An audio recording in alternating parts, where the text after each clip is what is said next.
Well, greetings, you love light beings. Welcome to the Mount Shasta Wesak Festival for 2023. I am Beverly Brin, located in the mountains of North Carolina in Boone, coming to you from a log cabin. You can see my background filter there. I am so honored to be with you all today as your moderator. How did I get to be the moderator? Well, I'm just lucky. Blessed am I to have been on spiritual retreats and to have served on the Bless All Life Council with several of these powerful speakers at the conference. Last night's ceremonies were boom, bam, amazing, and today's presentations promise to be profound as well. And just remember, just as I started, I was told to remind you all, us, our souls chose to be on the planet at this time. We all have our tasks to do, and we are all more powerful joined together in the love, light, harmony frequency. So thank you all for coming, and we are in excellent company because today is the first day since the pandemic that Wesak is being celebrated live in Asia and all around the world. So we are all commemorating the birth, enlightenment, and passing of Buddha. And we're delighted that you've joined us for this auspicious occasion. Our first speaker today, I'm honored to present Haruko Blue Star Child. And Haruko is a multidimensional artist, musician, and author. She channels multidimensional light codes, divine, feminine, sacred geometries, and blueprints of New Earth in her freehand large-scale drawings, like the one right behind her. That is just vibrates me. Okay, and she transmits the energies of ascended masters, the Elohim, seraphim, archangels, and angels, fairies, elementals, ETs, and ancient civilizations through her music. Her Blue Star Child Gallery in Mount Shasta is a multi-dimensional sacred temple. It's a portal and sacred temple where people can be activated, aligned, inspired, and feel home by the source light at the deep soul level. Haruko offers sound transmission sessions for private groups and creates soul essence portraits and private soul guidance sessions. You can find more information about her at bluestarchild.com. Thank you, Haruko, for being here today. Thank you so much for the beautiful introduction, Beverly. My pleasure. And I am just so happy to be here, and I'm honored to be here. Thank you. Thank you.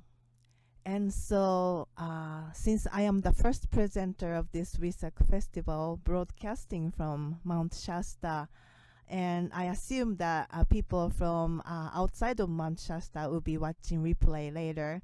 So I'd like to share this video so you can visually kind of merge with Mount Shasta.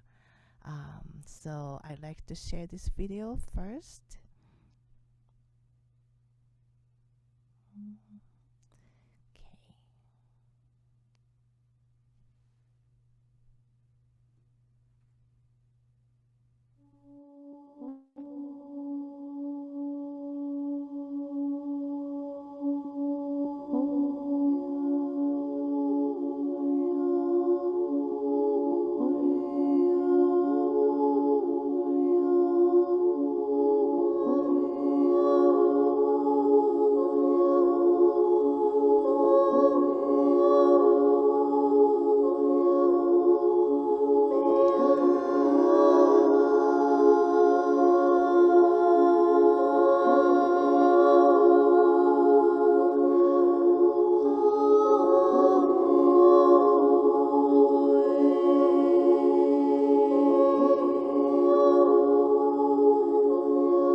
could feel like you're being in Mount Shasta.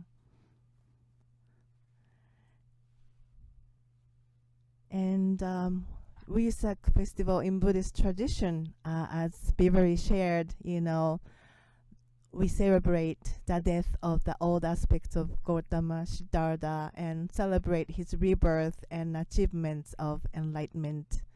And he became to be known as Buddha, and how perfect it is that this weekend is in energetic pocket of solar eclipse, and we can utilize this energy of this significant time and focusing on ending the old and welcoming the new within us. And I'm certainly feeling it too. It's very powerful day today. And Wesak Festival in Mount Shasta, when I attended long time ago, I felt like the Ascended Master was a little bit far away from us. And now I can feel that is shifting as well, because we are now claiming ourselves as a master, and we are walking equally with Ascended Masters. And we are really realizing and allowing ourselves to know that we have the enlightened aspect within us. So I'd like to share my short journey of being artist and musician, and then I like to share some of the drawing with my music. So my journey as a galactic artist started in 1999 when I was attending a graduate art school, and I was creating some toys and sketching the designs, and I actually got more into drawing the design and became my major passion. And the little I knew, I was getting into channeling the information from many dimensions by activity of drawing. And in the beginning, many rabbits appeared on my sketchbook. And it's kind of funny. My life story is like a cosmic version of Alice in the Wonderland. I followed the rabbit with my imagination and discovered many dimensional worlds. And through my drawings, I started to remember the reason why I am on the earth. And for many years, I didn't realize that I was activating myself with these light codes that I am bringing in. And so they became my guide and teachers, and they're like a textbook for my spiritual growth. And also they're like encyclopedia to find out the history of the earth and beyond. And receiving and channeling the information and light codes is wonderful, and that's the first step, and to embody that teaching is another level. But anyway, as a musician, I always loved to play flute, and since I was in elementary school, and 3 years ago I started to sing in public, and now I'm realizing that my voice amplify the effect of the drawings and create bridge between the dimensions. And also I'm challenging myself, because mastering the instruments is one thing, and another is that we have to realize that we are the instruments. And so we want to really purify our vessel and bring the purest frequencies as a divine instrument. So that is my journey, and I would like to share first drawing. Let's see.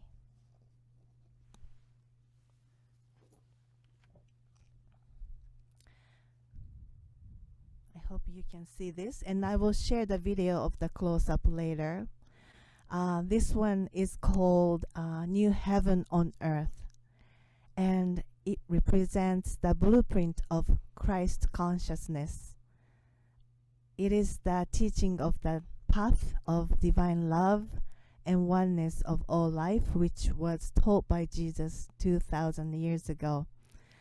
And so this design teaches us about merging the human aspects and divine aspects with unconditional. Oh, sorry, I'm using the wrong drawing. Sorry, it's early in the morning for me. Okay, so start all over. So this bottom part right here is the divine, the human aspect, and this top part is the divine aspects, and it's about merging the human aspect and the divine aspect with unconditional love. And each circles you see here represents the different aspects of us, like like ascended master aspects or angelic aspects, and even the aspects that you don't really want to include, such as the dark or you want to call evil aspects, because they are all the expression of the divine, and there's the purpose in everything. And so to be able to unite them all with unconditional love and deep understanding, and that way we can bring the unity within and create the ascended state. So that is one of his teaching.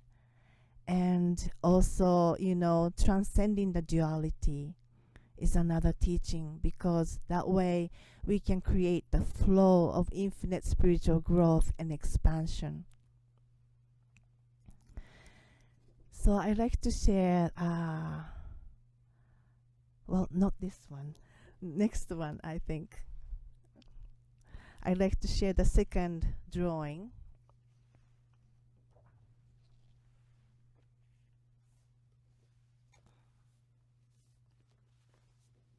Okay. So this one is called Universal Mother.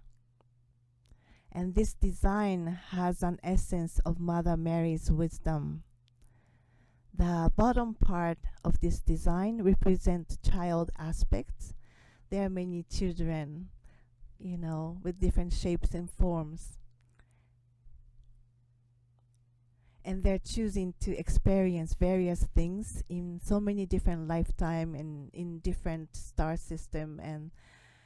And the top part of this design represents the Divine Mother, and she watches over every children and every children's choice and their every lifetime, and she loves all of them, and she has such a capacity and such a deep love to embrace them, no matter what they choose to experience beyond good and bad.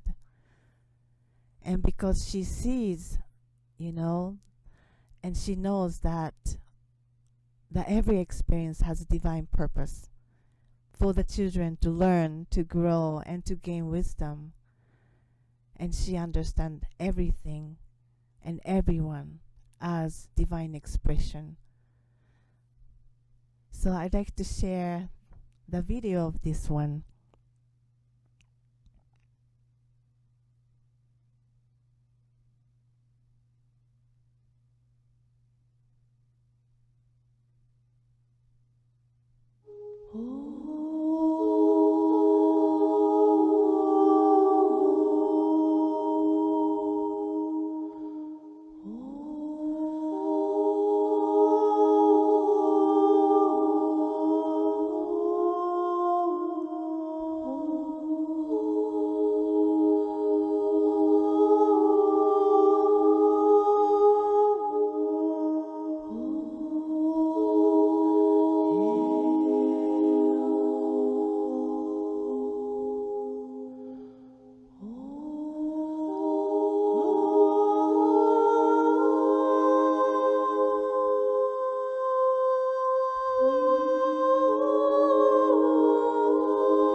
The third one that I like to share is called Divine Empowerment. And this design has essence of Saint Germain and also Lady Kuan Yin, Ascended Master Kuan Yin. Saint Germain, as many of you know, he is well known as a master of alchemy, and he would say something like this: we can transform and transcend any separation and misalignment with our truth and with the power of love. And then Kuan Yin will join with a compassion and a gratitude. And Saint Germain sees us all as a master, and as we embark upon our mastery in everyday life, we know it is a requirement to be responsible with our every thoughts, every emotion, and every belief which is held within us.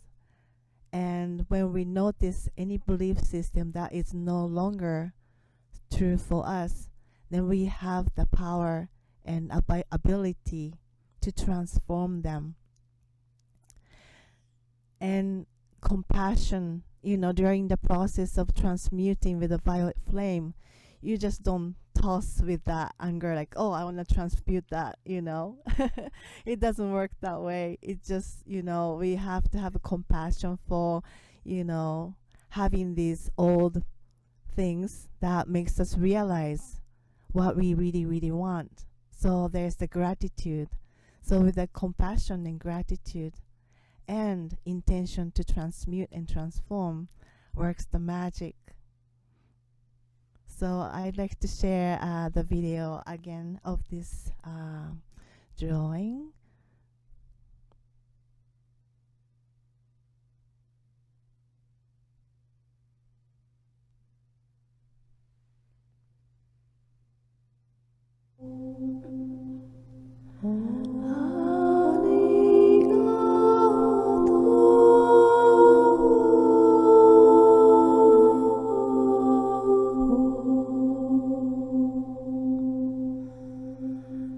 May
the next drawing I'd like to share is the one that I show in the first time, but this one is called Stargate of Golden Age. This drawing has the energy of a planetary logo such as Sanat Kumara and Lord Buddha, and the pyramid shape on this bottom represents the foundation we built from every experience in every lifetime, and we gain wisdom from every experience, and those wisdom becomes the strong foundation to create our own sacred temple within ourselves. And as we love and value all our experience with our heart, and as we love ourselves unconditionally in this whole process, our heart gates open and we become the portal of love and light. That's the teaching I received from this drawing. And again, I would like to share the video of this drawing. And I think I will share 3 minutes of the meditation, and in the end I will play the flute in this video.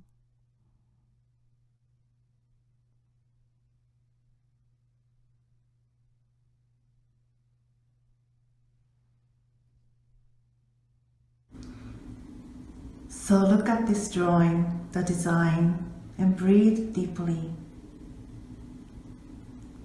And sit quietly. And create your pyramid.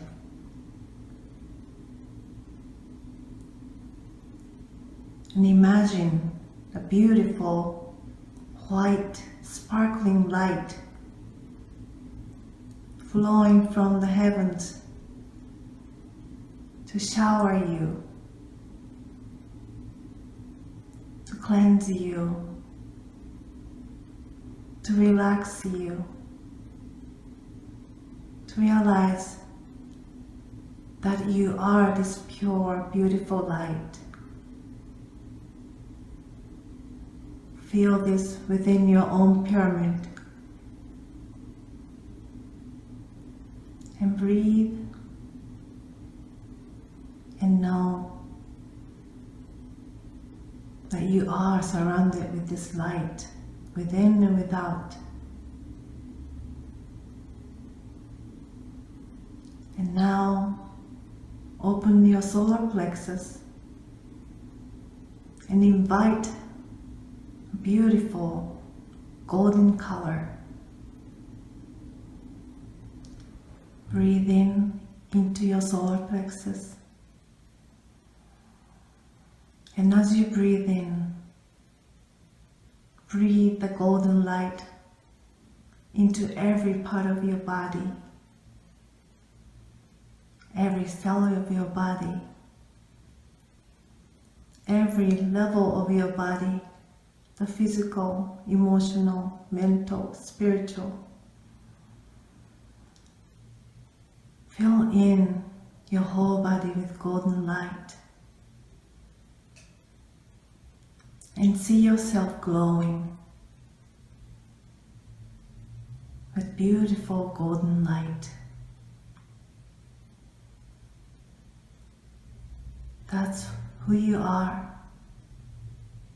Feel your empowerment. Feel your divine value.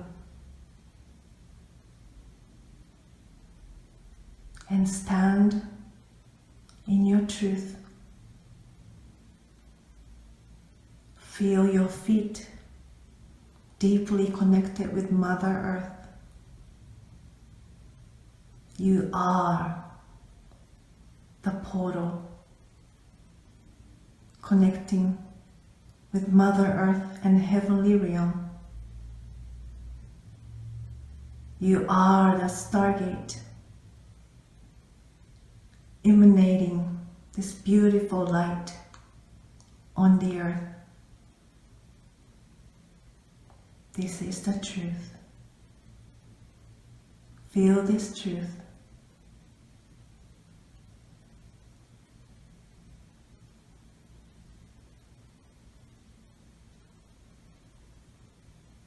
Thank you for being you. You are powerful being of light.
So these designs that I shared with you, each of them represents different ascended masters teaching, and they are all unique, and yet they have a mutual core teaching, which is the power of love unites all and create oneness in our hearts.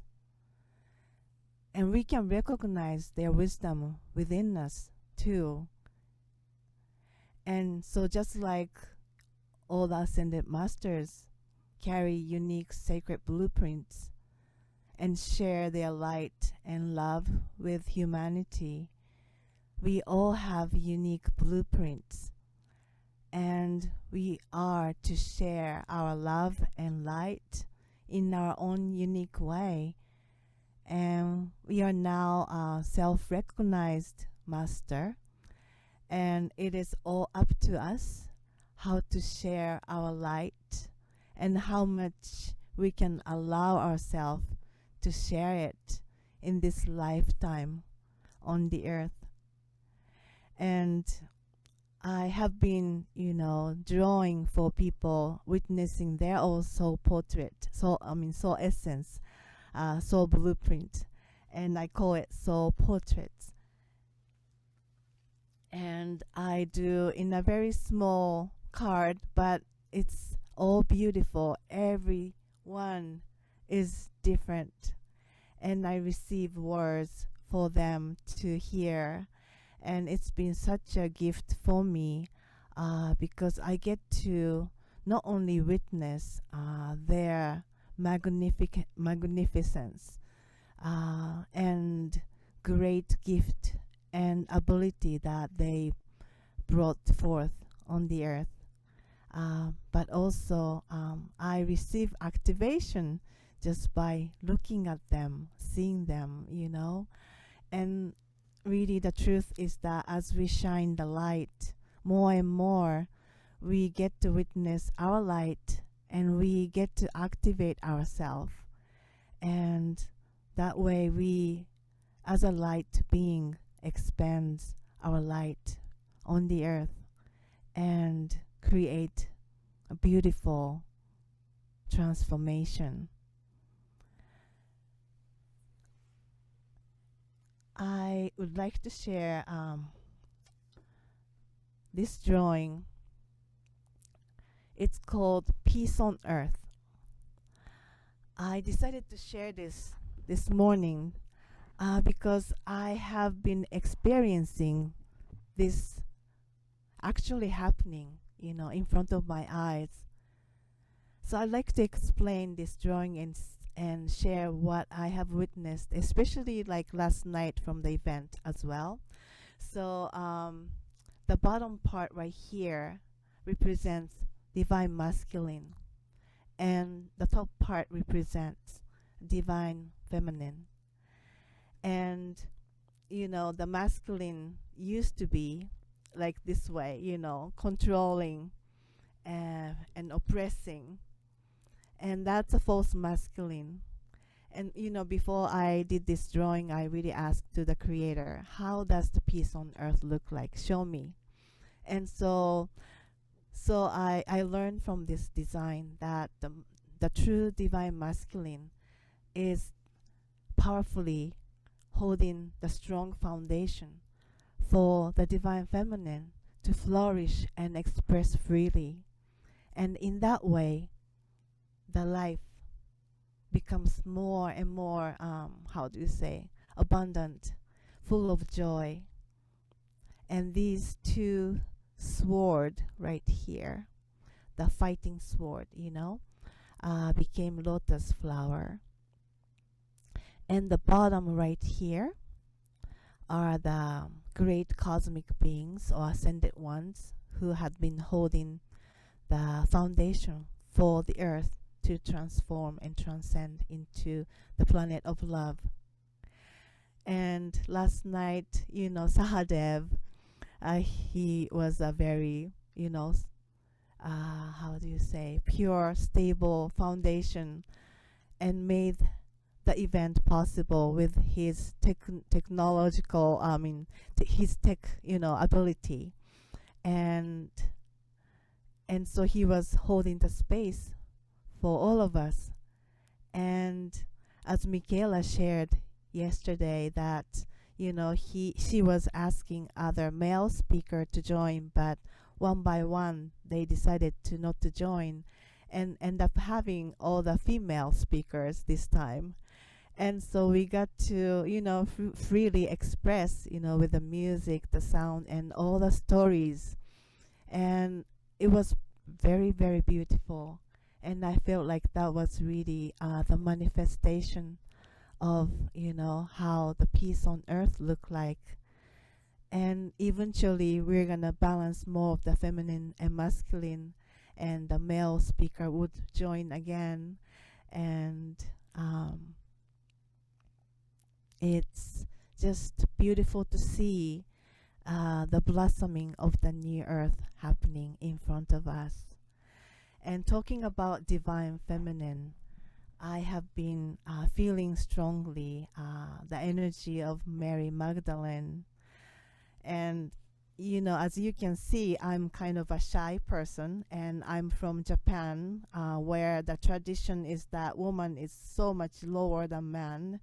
And I grew up in a family, and my father was the one who decided everything. And so when I was little, I was,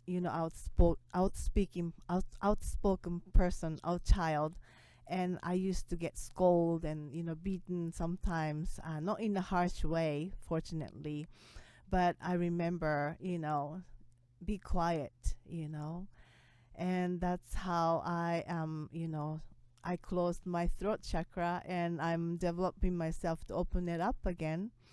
And also, yeah, in a society in Japan, it's much worse than in America. I literally was told by the man that, you need to be just beautiful and smiling and quiet. And so most of the executive were all the men, and the bottom were all female. We just needed to be the flower, I guess, but that didn't make sense to me. So I came to America, and I've been not married forever, and manifesting my gallery and running the business on my own, and beating all the odds as artist and musician. And you know the stereotype of the being artist is like being poor. And no, I am putting my own food on my plate, and I am really reversing the old stereotype of a pattern of being artist as a poor, or you end up selling your artwork after you die, become so famous like Van Gogh and others. Now their artwork, it's so expensive, and I have a goal that I will be known in some way and in this lifetime when I'm alive, and be able to share my art and music into the world in a bigger way. So that's one of my divine purpose. So the Mary Magdalene has been really on back of me, cheering me up, and I like to share this video of the drawing represent divine feminine, and teaching of Mary Magdalene.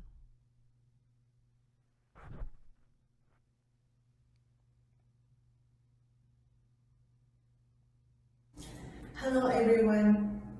Today I'd like to share this drawing called New Angelic Code. It has mainly the energy of Mary Magdalene and her wisdom, and of course, to balance, it has the energy of her partner Yeshua, and also it's infused with seraphim angelic energy as well.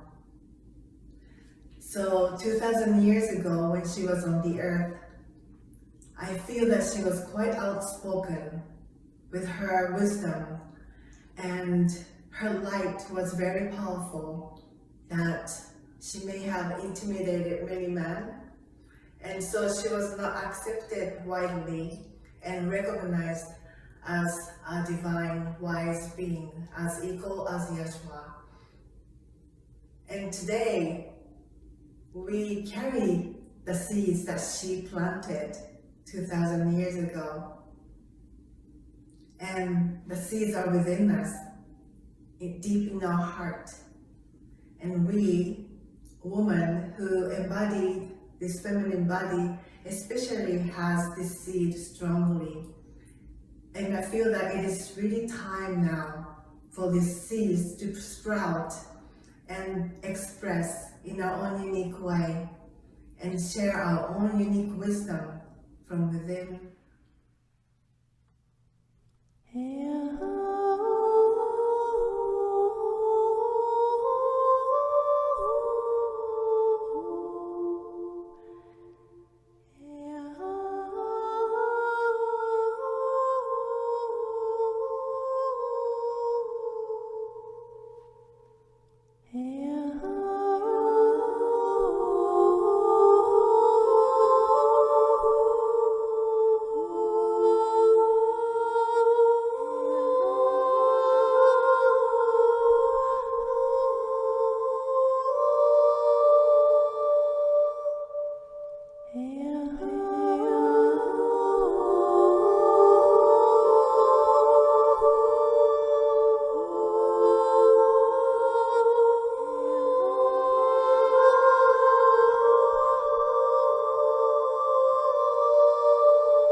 So thank you so much for joining me today.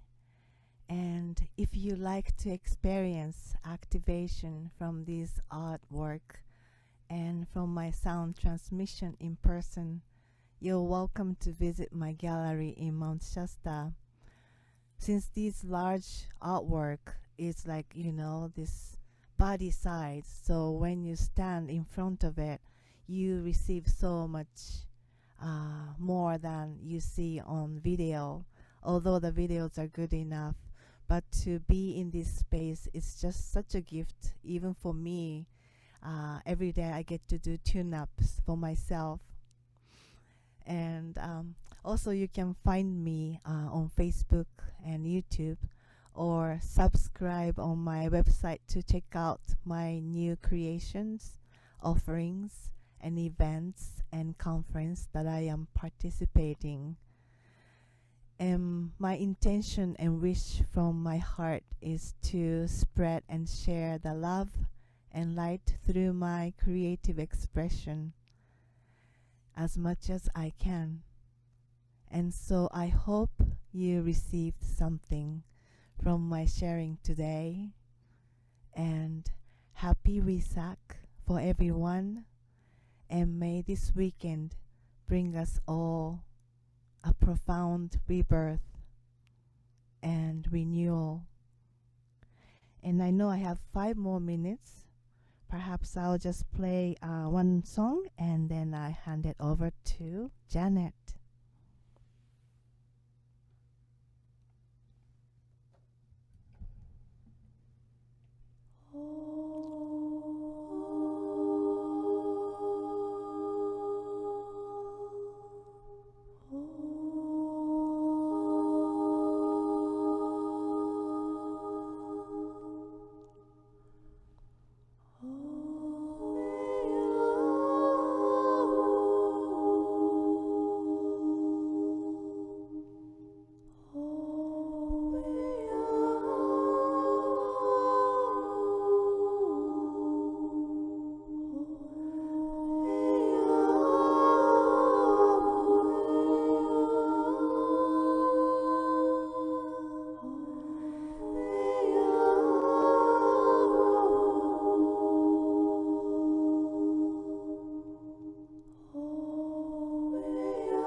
Thank you.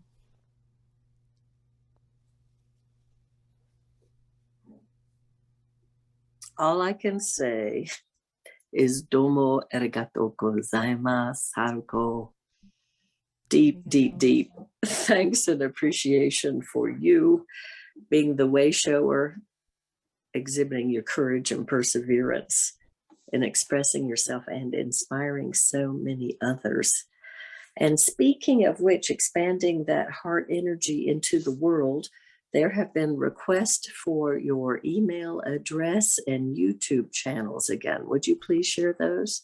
Yes, email address is Blue Star Child Gallery, Blue Star Child Gallery at gmail.com, Blue Star Child Gallery at gmail.com. And YouTube and Facebook, you can find me by typing my name, Haruko Blue Star Child.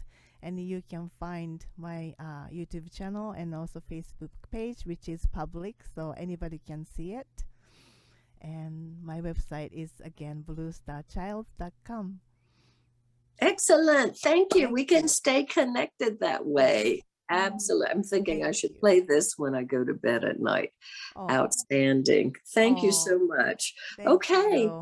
Thank you, listeners. We're going to have a break and then we'll start with Janet on the hour. See you.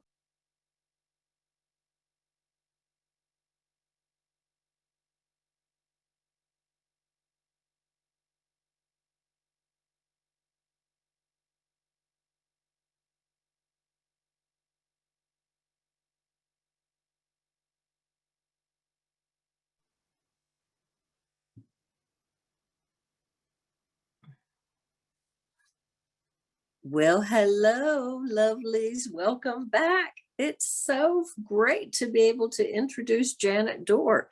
Janet and I know each other from having met in Glastonbury years ago on one of Meg's retreats and serving on the Bless All Life Council. I have learned so much from working with her, and today you get to hear her too. So let me tell you about Janet. She's a medical intuitive and master energy healer. She uses her multidimensional gifts to uncover and then clear the root causes of clients' health issues. She works with people in an empowering way to identify their underlying issues, which can be suppressed emotions, limiting beliefs, ancestral energies, they're up big time now, traumatic experiences, oaths, vows, and attached entities. People who work with Janet report rapid shifts in health conditions, regaining a peaceful state, reductions in pain and anxiety, and positive shifts in relationship, in addition to feeling empowered. Well, I can testify to all of that. Yes, to achieve these powerful transformations, Janet works with many beings in the non-physical realms, including archangels, masters, goddesses, and galactics, such as Arcturians and Pleiadians. Big fun. Okay, enjoy Janet. Thank you. All right. Welcome, everyone, and good morning or good afternoon, depending on when you might be listening to this. Thank you for the great honor and privilege of being able to address you this morning. I'd like to thank all the organizers of this event and all the presenters, and to start off our day with Bev's smile and beautiful moderation, and then Haruko's amazing work. And I am blessed to have one of her drawings myself, the Stargate of the Golden Age, which was the very first drawing that she picked up with the yellow border. And I can tell you, it is powerful. So thank you, Haruko, for being the gift that you are. And we just got to meet because I went to Mount Shasta last weekend and was able to come into her gallery and be with her in front of her amazing drawings and feel the energy just pulsing off the walls. It was quite remarkable. So what I'm going to be sharing with you today, I'll get my screen share going here. So my topic today is ascending with greater ease and grace. And as Bev shared, that's quite a number of lists of things that we go through. It's helpful for us to keep a multidimensional perspective, to keep our sense of humor. So how can we keep a multidimensional perspective and keep our sense of humor?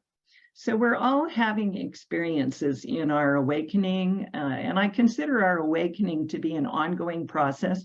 I believe everyone who is present here or attending would consider themselves awake, being aware that they are a divine being of light, having a human experience. And our ascension process just goes on and on and on. And we continue to expand and hold more light. And as we're having our experiences, what are we up to? Well, we're unpacking suppressed emotion from our experiences. We're noticing and releasing limiting beliefs. We're resetting our etheric bodies. We're clearing our cellular memory. We're detoxing our physical vessels, our physical bodies. We're reconnecting more deeply with our presence and our overlighting teams. And we're learning to truly love ourselves so that we can offer more love to all of life. And yes, it's a lot, because in addition to that, we're being in the outer world, having some kind of job, joy of being, offering our services, maybe have a family, have a business. There's a lot going on that we're up to. So points for today that I'll be sharing with you. I'm picking a variety of examples so that I can share stories from my own experience and from work with my clients that will help you get greater insights into your own ascension journey. New relationships can be revealing. Do we choose our natal family? Let's explore that. What about karma and karmic experiences? And I have a message from Pallas Athena, who came to me and asked me to share her message with you. Many are busy clearing and playing a role in clearing planetary energies. We are also sometimes receiving messages from other realms and finding the humor in our lives. And then also I'll end with who you going to call Ghostbusters when you need one. I will be sharing some stories and awareness from my own journey and client work, giving you some new perspectives. And my intention is that you'll leave with greater insights about your own journey and how to look on it with a multidimensional perspective, more wisdom, more Buddhic wisdom, and more humor, lightness of being. So let's start with a new relationship, how a new relationship can be revealing. I received a question from a woman in a group that I was presenting to one evening. She had just started a new job, and she was on the job about 2 weeks when debilitating anxiety overcame her and she couldn't go into work. I heard the phrase, in over her head. So I asked her, how was she feeling about her new assignment? Because this, in American English, in over her head phrase can refer to whether a person feels ill-prepared, not ready to be doing the assignment that they're being asked to do. So I asked, did the new job require her to learn a lot of new skills?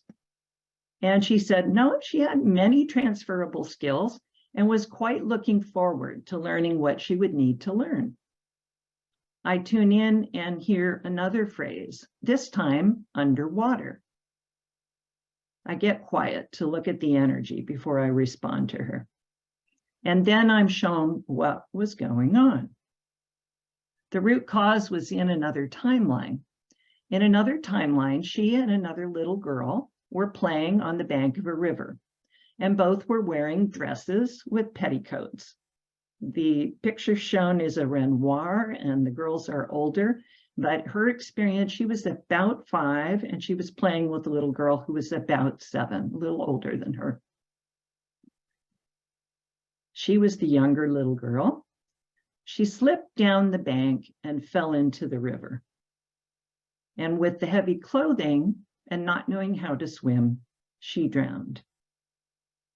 Fast forward to this current lifetime. Now she was working with the very same soul who was with her the day she drowned. Her body remembers the trauma. And being in close contact with the same soul frequency, the same very unique soul frequency emanating from the same soul, but now in a different body, playing a different role in her life, her own body's response was anxiety and fear as a warning that she was not safe. Fast forward to this current lifetime. In that evening session with her, I worked with her, we cleared the energies. She returned to work 2 days later. And in the next few days, she found her new workmates were being more friendly to her, and she felt much calmer. So time for you to reflect. I'll give you a moment. have you felt anxious in a specific situation?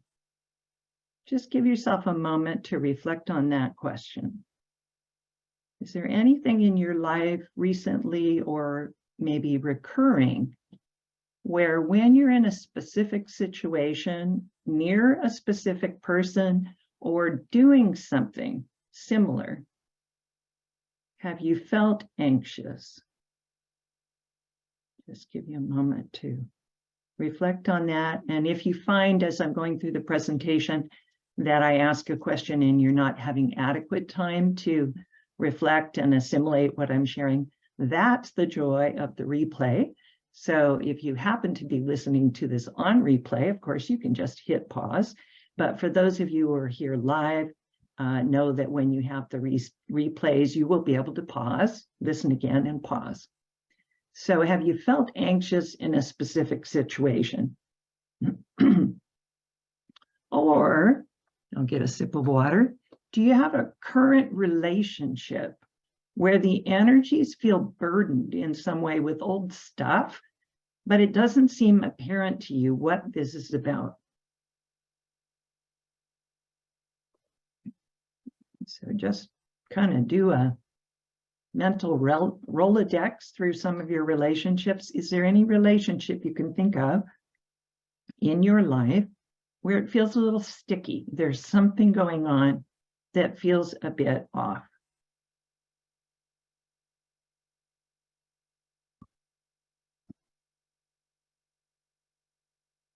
So having the awareness that we can incarnate many times with the same other souls can help us realize that when we're interacting with a certain person in our life, a workmate, a family member, a relative, a neighbor, that we may be feeling energies related to other timelines.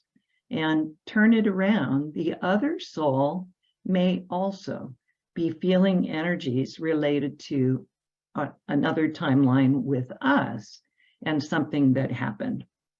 And perhaps they have some unfinished energies around the experience with us, or vice versa, that we have some unfinished energies in our field about experiences we had with this other soul, which could have been just one lifetime, but it could have been many. So as an example, and to give you a little humor, I was once giving my adult daughter a long hug goodbye as she was about to leave our home. She'd been visiting and fly home to hers. She says, "Mom, you're choking me," as she pulled away from the hug. I smiled at her, but on the inner planes, I said, "If I ever did that to you, my dear, I apologize. Please forgive me, and I forgive myself." And I chuckled. We've had plenty of long hugs since then, and that energy was dissipated simply by her speaking it into the field. "Mom, you're choking me." And me acknowledging that that probably was an other timeline experience. And so it's just like, okay, some more violet flame is required here. I forgive, please forgive me. I apologize. If you'd like to use the Ho'oponopono, just the 4 phrases, "I'm sorry, please forgive me, thank you, I love you," is a wonderful way to quickly acknowledge this. I never spent time looking at what lifetime that was or digging into the Akashic record annals to learn where that came from. I simply in the moment said, "Oh dear," apologized, brought the violet flame in and spoke to her on the inner planes. And since that, we're done. Other timelines may have left us with energies to clear in this lifetime. So for example, we may have etheric records of traumas, such as my daughter being choked by me or my soul, hardships, or other not so fun experiences. We may have suppressed emotions. We may have limiting or unloving belief systems. But when we incarnate in this lifetime, we may not have much visibility to those other timelines when we incarnate again. So what do? Our soul makes a plan for this lifetime. We may select our natal family and our lineage, childhood experiences to help us access those energies and ultimately clear them as we are collecting even more soul wisdom. We plan to experience with a goal old disharmonious energies from such experiences as, these are just examples, poverty, a specific religious upbringing and indoctrination, parents who are not supportive of our chosen profession, having a parent die earlier in our life or early in one's life, siblings that will need to work together to sort out a family estate, and so forth. So an example from my life, my parents both lived through the Depression in the 30s in South Dakota. They married, moved to California, and we grew up with very little money. We made, I call it made, our milk from powdered non-fat milk and concentrated milk. And I can tell you right after you stirred it together in the evening, it tasted awful. So it had to sit in the refrigerator overnight to even be palatable in the morning. We ate a lot of canned vegetables from the dents my father purchased at employee discount when he worked at Del Monte Cannery. So I came in with an experience of lack. My family, my parents had experience of lack, and through both their lineages, there was a lot of lack, poverty, not much to go around. So early in life, this life, I set an intention to receive and have more abundance. I found ways as a child to earn money, such as putting on a puppet show. I sold campfire mints to earn a trip to camp free for a week, and I did babysitting when I was 13. By the time I was 15, I had an after-school and summer job doing inventory accounting, much to the surprise of my parents when I received a letter asking me to come to an interview. They had no idea I'd even applied. Over time, I embodied greater states of abundance and prosperity in my life. And all of this was in my soul's plan. So how about you? Take a moment to reflect. Could this be true for you? Could you have chosen the perfect parents, siblings, ancestors, and childhood experiences to help you clear your energy field?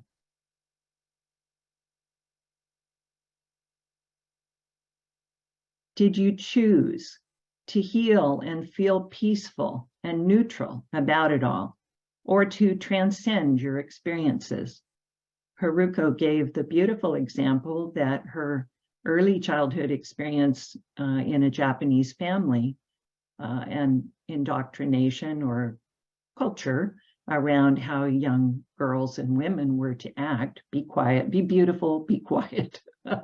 And she said, no, this is not for me. I choose to express myself, be independent, make my own decisions. I have something to say, I have something to express. And so now she's doing beautiful expressing through artwork and beautiful singing and expression with her music. So take a moment to reflect on your journey. How have some of your childhood experiences helped you to say, no, I choose something else for myself? Whatever it might be, more courage, more love of self. I'll give you a moment to just reflect.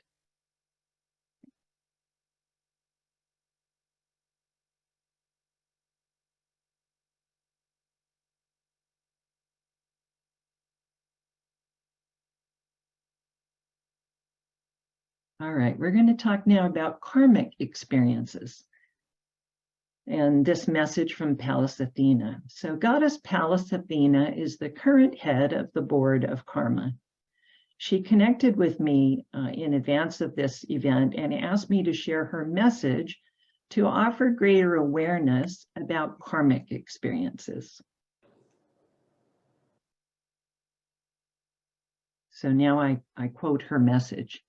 Many people have the misperception that karmic assignments are punishments.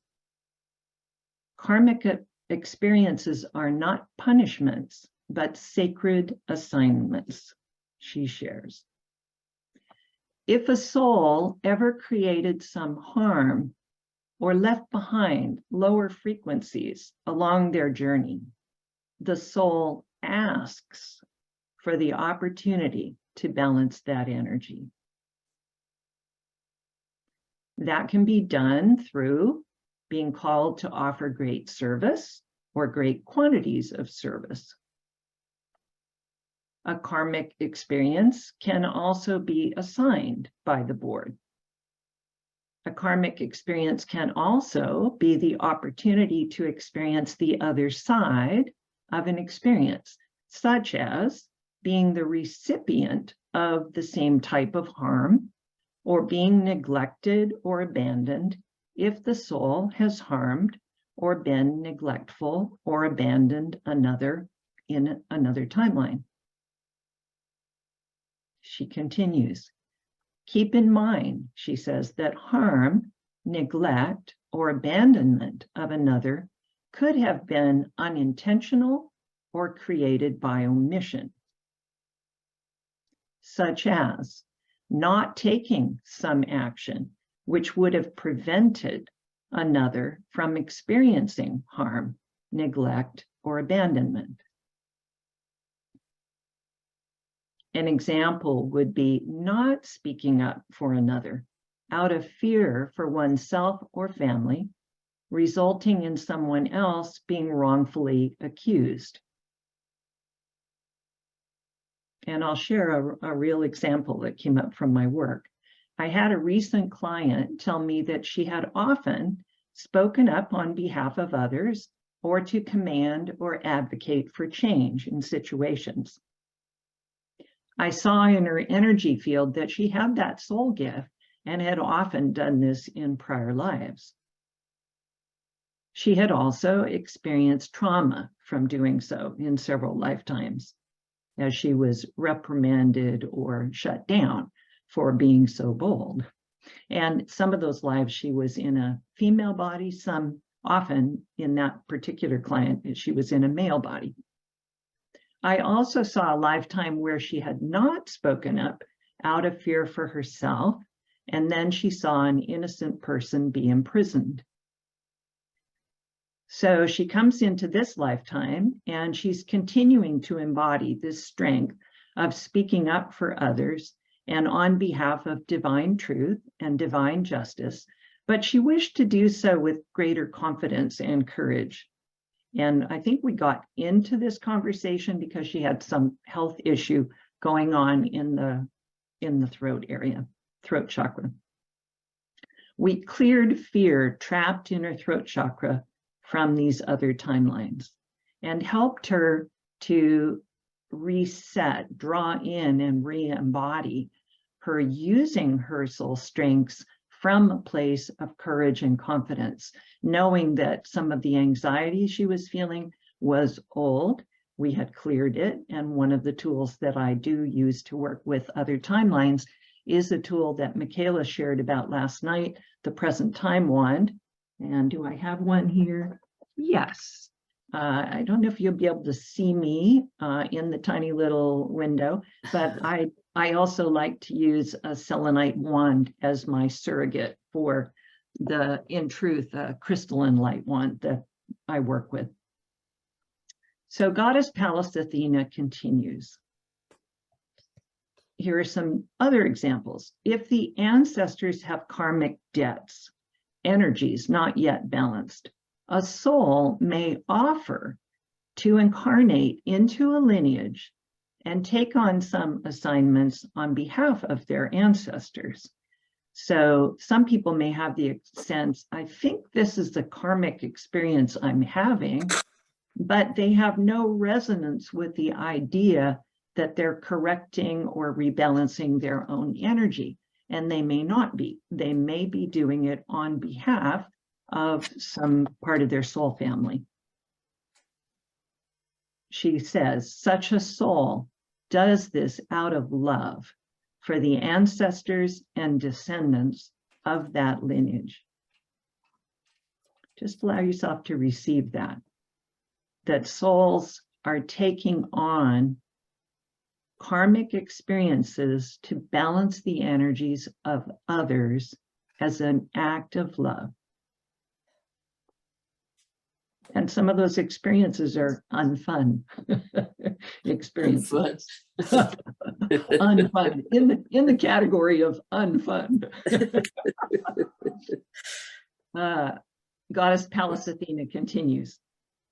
For example, a strong soul might incarnate into a lineage that had a curse placed upon it. And that soul's assignment is to identify the curse and clear it.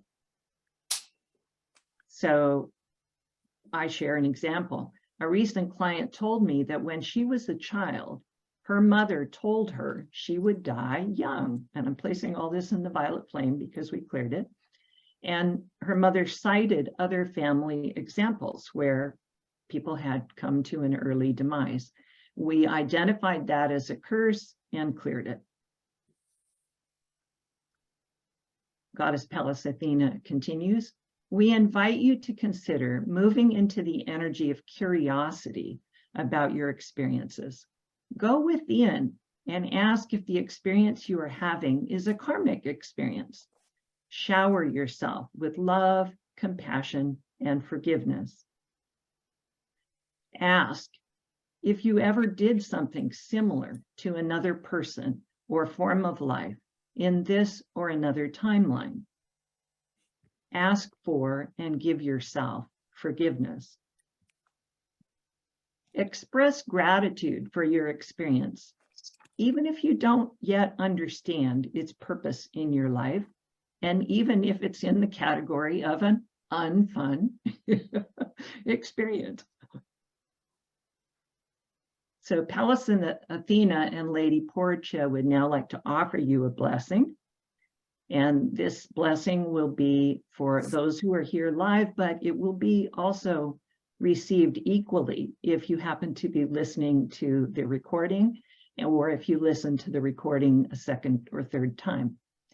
So we'll now take a few moments to receive an energetic blessing from two members of the Board of Karma. Pallas Athena and Lady Portia offer to assist each of you with a clearing of any of your completed karma, greater awareness about karmic assignments you have completed, and awareness about any current or recent experiences and their karmic blessing. So I invite you all to close your eyes, open your palms on your lap to receive, and the blessing will be an energetic blessing and it will be silent. If I could sing as beautifully as Haruko, I would sing or play music for you, but this will be a period of silence while you receive the energetic blessing they're offering to you now.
we'll continue to receive the energetic blessing for one more minute.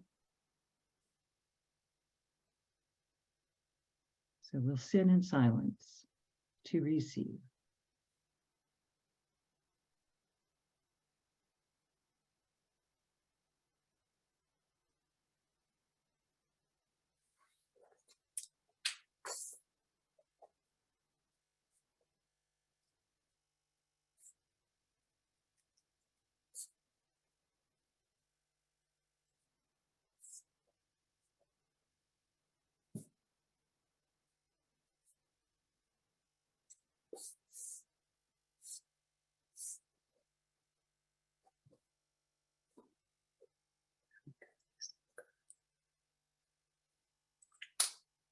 All right, when you're ready, open your eyes, come back to be present. And they wish you to know that that was just the beginning of the energetic blessing they offer you. When you next lie down to sleep, they will continue to work with your energy field, Pallas Athena and Lady Portia, until they have completed their energetic transmission to you and blessing. So know that you'll receive more after your next sleep. And when I receive such things, I often find that at the moment I might not have a conscious awareness, maybe just like I'm sensing for myself and for the group listening, there's an additional lightness in everyone's energy field. So you can just check in for yourself and notice if you feel a bit lighter, and that will continue.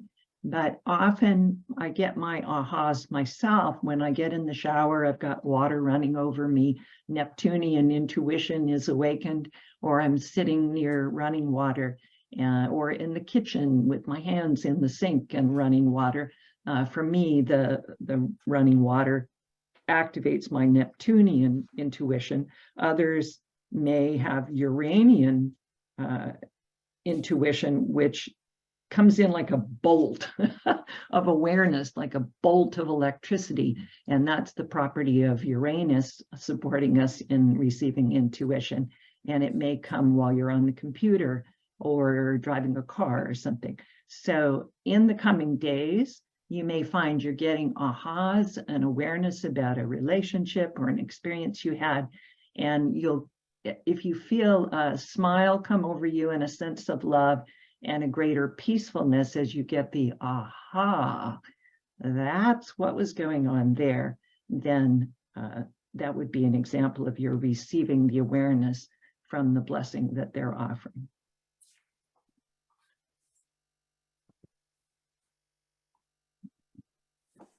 There we go. So in closing, Pallas Athena continues. Thank you for the opportunity to share this message with you and to contribute to your awareness about the karmic experiences in your lives. We're grateful for your service and always available to support you. Oh, You're good. welcome. It's good to know, right? You're welcome to ask for assistance at any time. We love you. Sweet. All right, so now we'll go to another segment, clearing planetary energies. So what is this about? Many souls on the earth at this time took on the combined intention to complete and clear certain energies for all time on the earth. In order for this to be highly effective, many, many souls agreed to have experiences and do the deep healing work to clear energies about these themes. And I'll be sharing what some of those are. When I say themes, specific frequencies of experience. This allows the collective to ascend into higher frequencies of love and no longer have such experiences. So what are some examples of that? Examples of energies now being cleared from the planetary field include abuse, abandonment, betrayal, neglect or harm of people, animals, and nature, for examples, corruption and greed, etc., the service to self mentality of the third dimension, versus the service to others mantra and awareness of fifth dimension. So if it seems to you like there are more examples of these things happening now, it's because, number one, there are. And many souls did agree to experience and then heal and complete this. And or there is also more light flooding into the earth now, illuminating what was there before, but it was in the shadows and it went therefore unobserved. So if you've had challenging experiences in your lives and you've healed and released emotion, you've cleared beliefs that don't serve you and can now be peaceful and neutral about it all, or maybe you're still getting there, thank you for your service as part of the planetary team working on those frequencies. I thank you and honor you for your service. And now maybe you have an awareness that you have been part of a bigger team, have experiences, clear the energies about it, get neutral, return to peace, rise up to love, and move forward. Another aspect of my talk today, we receive messages in our experiences, some that really don't specifically have to do with us. So I'll share an example. I noticed this picture here of a little angelfish dish. I noticed that this ceramic tea bag holder in my kitchen was broken following a day when our dear friend who comes to clean our house, she had come and helped us. My first reaction was sadness, as the little fish was a gift from my husband and I love it. And I did notice the, oh dear, how did this happen? Who did this? Energy. Who can I find to blame for this? Who's culpable here? It came up for an instant. I caught it immediately, blazed the violet flame through it, and just sat with the sadness that my dear little fish was broken.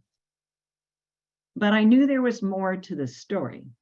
So 2 days later, in the quiet, as I reflected on my little fish dish, I said out loud, "This is a fish whose fin is broken off." And as I said that out loud, I received the download. The sharks were asking for help as there were still people eating shark's fin soup. And I'm going to blaze the violet flame through all of this because I know we have a lot of very sensitive people watching. And so we'll blaze the violet flame so you don't have to go connect with this energy. Fishermen were cutting fins off the sharks and leaving the sharks to bleed to death and die. Oh. This was a call for help.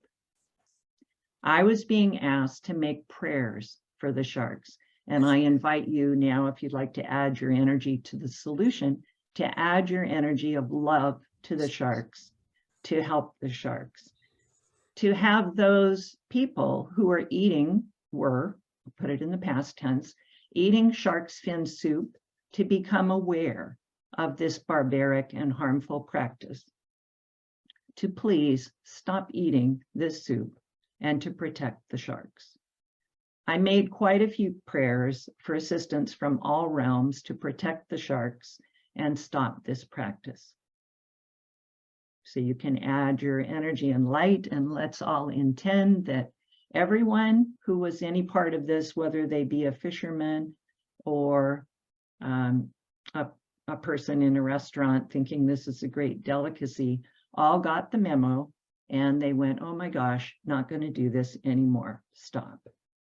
And I did call to the realms to say, if it's in alignment with the divine plan and cosmic law, have the fishermen's boats stop, their motors stop, they're unable to fish that day, whatever it takes to get the memo to everyone that this needs to stop. And I now believe it has. So bringing it into the present moment, I'm so grateful that people now understand the harm they were creating and no longer choose to eat shark's fin soup.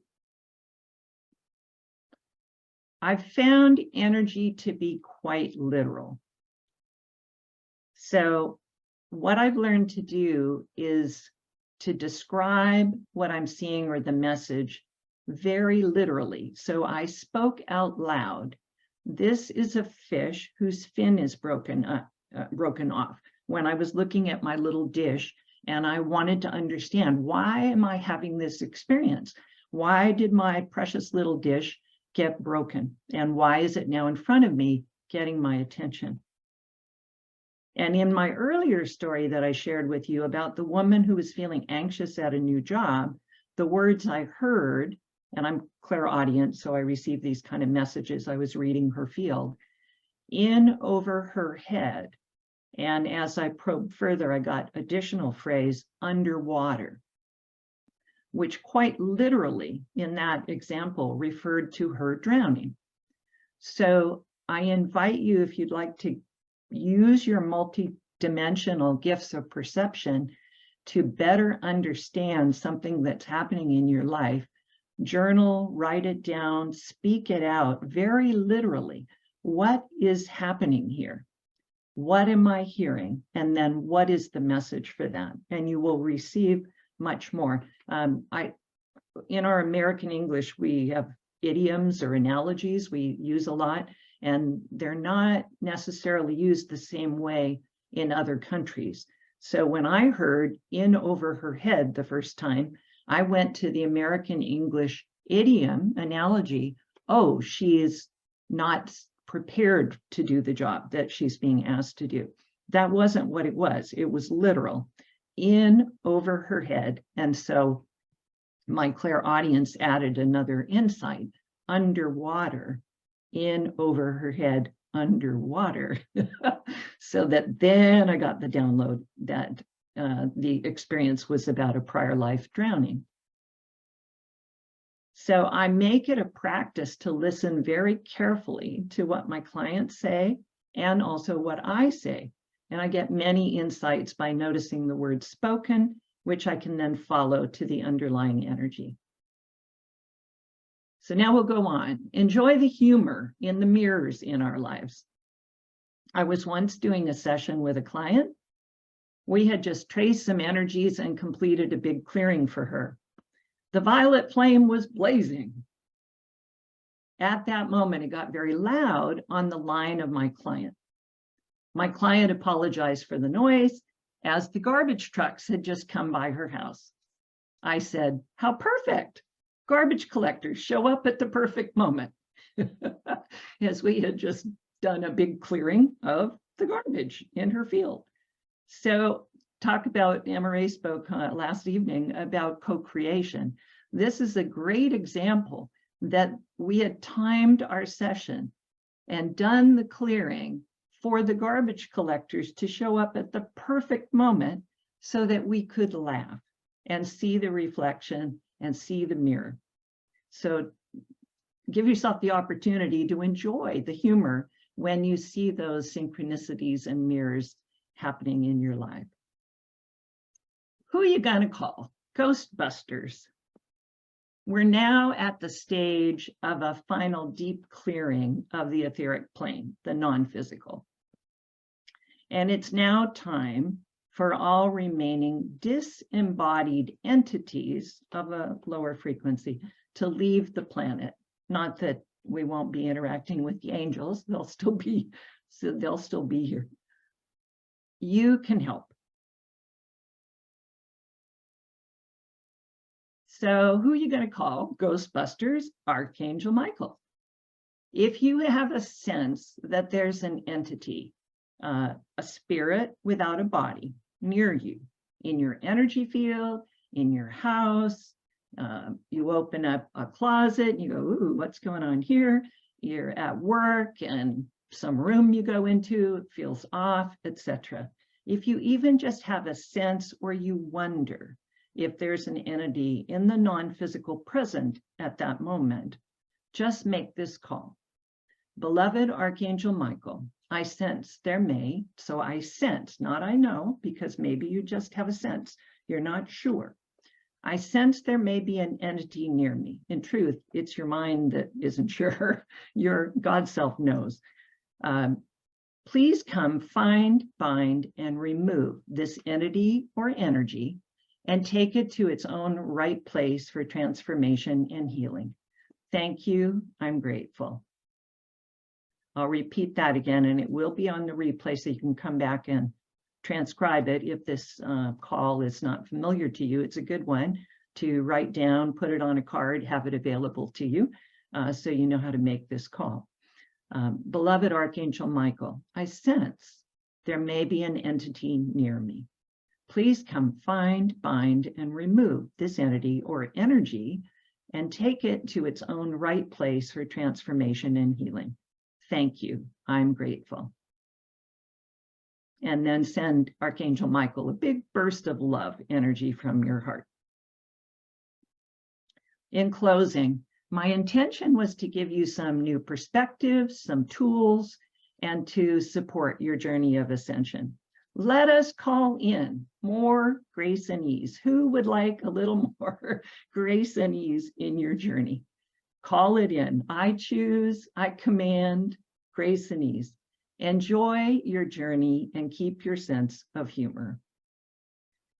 And remember, eat the rainbow, more minerals, more healing, and more color ray absorption.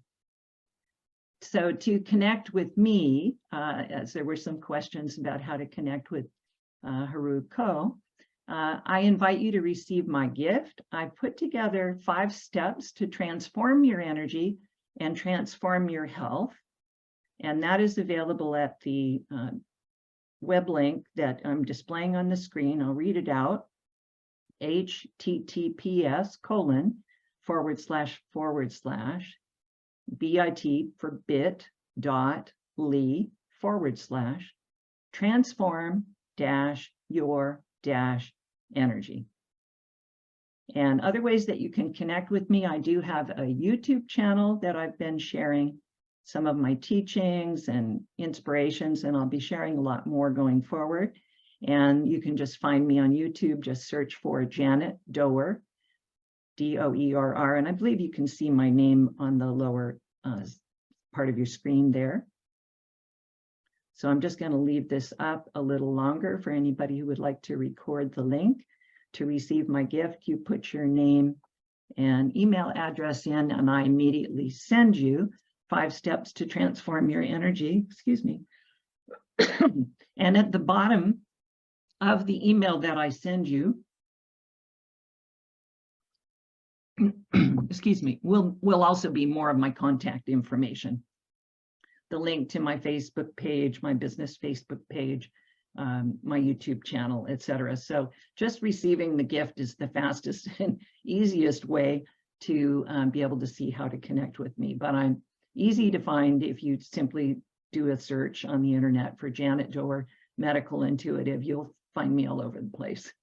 My website is under construction, so it's not available at the moment. The email address, if you have an interest in working with me or contact me for any reason, is janet@janetdoerr.com. So thank you.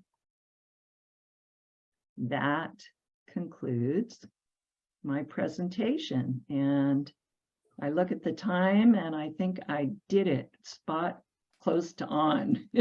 Yay, Janet. Excellent. Thank you so much. I really loved your stories. They were fun and interesting, and you are always such a good, clear teacher. Great lessons for us. And wow, thank you for bringing through Pallas Athena and Lady Portia to help us clear the karma. You are so right about the deep clearing going on right now, and all the tools that you mentioned we can certainly use abundantly now. Many blessings, and thank you all. Okay, now we have a little, well, hi everybody, welcome back. And we're so thrilled that Meg Benedicti is with us today. Hi, Meg. Hi, Beverly. Listen, these energies were powerful already this morning. And then when you came on, it's like, whoa, whoa, whoa. I don't know who all you brought with you, but I'm excited to find out. Okay, folks, in case you don't know Meg, this is a fabulous woman. I met her on a retreat to England years ago, and that's where I met Janet Doerr and lots of other people. It started a whole deal with the Bless All Life Council evolved from that meeting, Meg. Powerful you are at connecting. So, about Meg. Meg is a spiritual teacher, author, and luminary. Over the past 3 decades, she has become a notable pioneer and international master healer in quantum healing and spiritual activations. Before the quantum thing was even a thing, Meg was on it. Through her own transformation and working with clients spanning the globe, she was able to help make major shifts. As an international expert in quantum healing, Meg experienced a profound awakening in 1994 that activated her inherent template, get this, for performing and understanding the mechanics of ancient alchemy. That is so cool. So Meg is the founder of Advanced Quantum Access Method, a powerful tool for spiritual transformation at the quantum level. She's an avid explorer of the ancient mystery school tradition and offers quantum access to clients, students, and global audiences to enhance living soul purpose and embodiment. And today she's with us. Yay! So, Meg, sites, newearthcentral.com, megbenedicti.com, and Quantum Access Academy. So Meg, welcome. Go girl. Thank you, Beverly. Oh my goodness. Well, I'm thrilled to be here and to just start to, step into this powerful sacred space that you all have created already. And what a time this is right now. It's a powerful gateway, a threshold gateway, and I'm sure you're already feeling it. And it's, of course, the Wesak full moon and eclipse. And it's also a 5/5 gateway that opened and activated yesterday, and we're still in the energies of it. And as Beverly mentioned, I kind of come at everything through the quantum lens, and that's how I see and experience everything. It's more of kind of the bigger picture, both the physical and the spiritual realms. And so I prepared a little presentation that I'll bring on. Get this up here. We'll walk through it.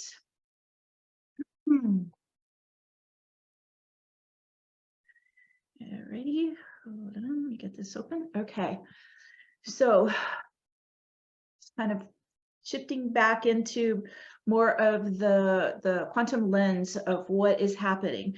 I see everything as this grand cosmic ascension plan that we're all in right now, and these powerful gateways help in a way kind of push us through the threshold, right, into higher vibration, up leveling and ascending more and more into becoming quantum beings. And so just a review here, and then let me start my timer because I want to be able to have some time to do activation at the end.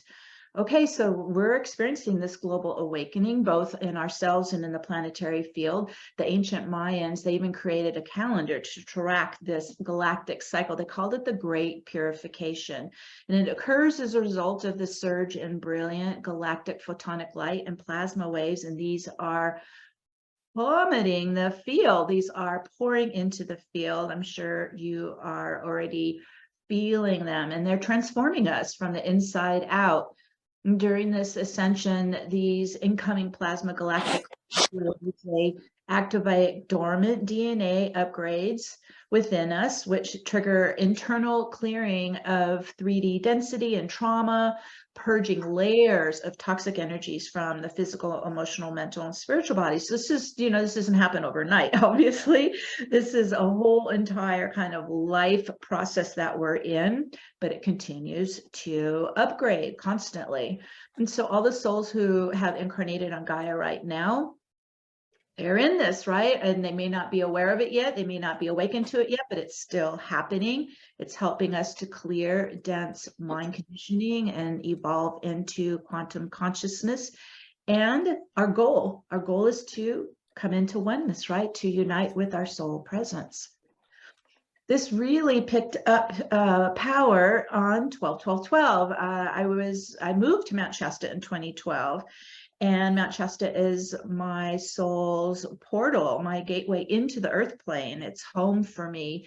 And I needed to be on the mountain that day to help to support. Really, it was kind of like the launching pad of this planetary ascension. And recent research in quantum physics validates this Mayan claim that the galactic photon light, this is where we're lined right up in the galactic center, that's pouring, it's a big photon bubble, pouring photon light into the galaxy. And it's encoded with consciousness, it's encoded with intelligence. And this is what's also triggering the DNA mutation within us. Photon light is a carrier of information. So not only does the DNA absorb this photon light with that consciousness, but also, as you I'm sure know, we emit photon light as well, right? Our own auras are getting more and more electrical, right? We're actually metabolizing in the light current. And so as we do this on a continual basis, we're starting to, in a way, morph the matrix of matter, which is our physical particle field, into intense light purification. We're transforming into light beings.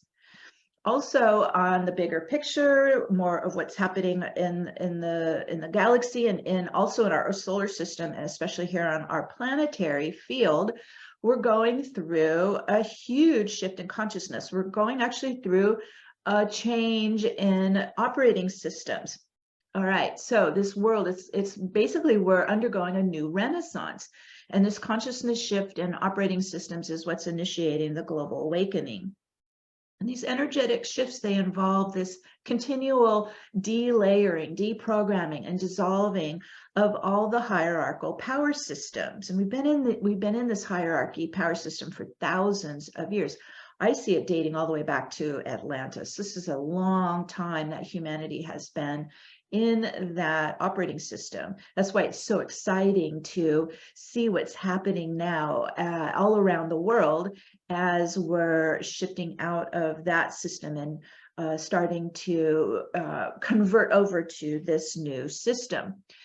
In esoteric symbology, the triangle represents the masculine, and as a power system, the pyramid epitomizes the patriarchal nature of a top-down dominant overlord. So like all the power, all the resources, all the money, all the decisions are being controlled just right at that top, like 1% that controls the entire hierarchy. And this is not a fair system, as we all know, and it's coming to its completion.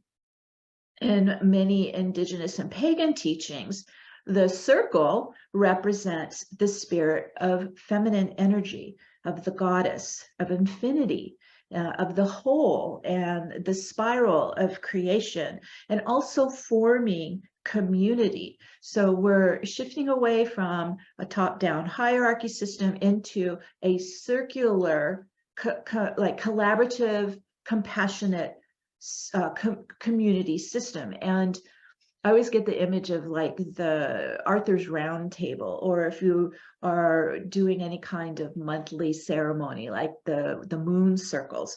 Keep that in mind. That's where we're heading. That's what we're replacing the dying patriarchal system, the dying hierarchy system. And it is actually the system of our universe, right? Our system is a spiraling galaxy. The system is circular. It's not linear, and it's not top down. So this is in a way why we've actually been in an unnatural system for thousands of years. And we're starting to come back into the natural rhythm and the pulse and the harmony of our universe. into that circular spiraling system again. Our beautiful collaborative community. Not only are we then starting to form community, just as we're doing here today, right? We're coming together in a circle of love, in a circle of community, but we're also starting to see this spread.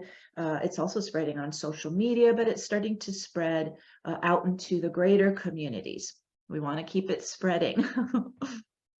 Now, since we were born into a hierarchical system, this gets established in us, right, as well. So I always, as you're looking through the quantum lens, we see both the personal and the planetary. So with the bigger picture, right, top down hierarchy power system, starting to finish up, starting to complete.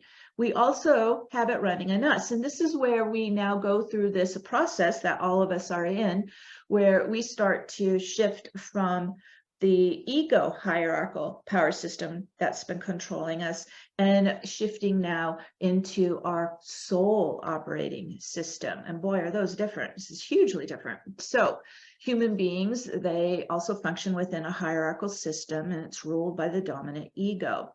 And in order to merge with your soul light, your soul life is your soul energy, you need to dismantle the hierarchy of ego control wherever it's running. And it's a prevalent system. So it's in all the bodies, physical, mental, emotional, and spiritual. So it's the dominant operating system that we were born into. So you are shifting into a new dynamic from the mental ego-driven will into a heart-centered divine will. And as I went through this process, I really started to notice the shift, literally kind of like my center of gravity, began to move from that left brain and the ego unconsciousness, right, in the primal brainstem. And you start to kind of center yourself now more into your heart center. And as you begin to merge more and more with your soul energy, your soul's love in the heart, everything begins to transform. And it's a process, because of course the ego's been running the show for thousands of years, and so the ego doesn't want to give up that power, it doesn't want to give up that control, and there could be some of that kind of inner struggle and resistance to moving more and more into being heart-centered, operating from love, right? Operating from unity consciousness. And we're all at this at some, step in the process right now. But as you go through and you're breaking down that ego hierarchy, that's ruling and controlling the life, it allows you then to start to access more of your soul energy and ascend into the higher vibrational dimensional operating system. Of course, left brain, linear mental thinking, it's the densest, lowest vibration. It's, alpha, beta, brain waves, pretty slow vibe there. As you move more into the soul, igniting the heart, healing the heart, opening the heart to more joy and compassion and empathy, we start really elevating up into higher and higher frequency. And when we are living from that heart frequency, that starts to open access to the higher dimensional realms. And this is where we're in the process, right, of opening the heart to the feeling field of the fifth dimension, which operates in unity consciousness. So this is a huge, important shift within us, right, from that kind of lower linear 3D left brain ego-driven will into more of the divine will in the heart, and the love and compassion and empathy in the heart, raising our energy, vibrating into accessing the higher dimensional, fifth dimensional field of unity consciousness. And so when we go through this process, you can see even in the chart here, we're even shifting from being so external focused more into the bringing in your divinity inside you. You're more inner focused. You're also not so blocked or dense or, separated within from spirit. So the heart heals and opens and expands. It opens you to the spiritual realm, opens you to your soul, opens you to the quantum possibilities of all that is.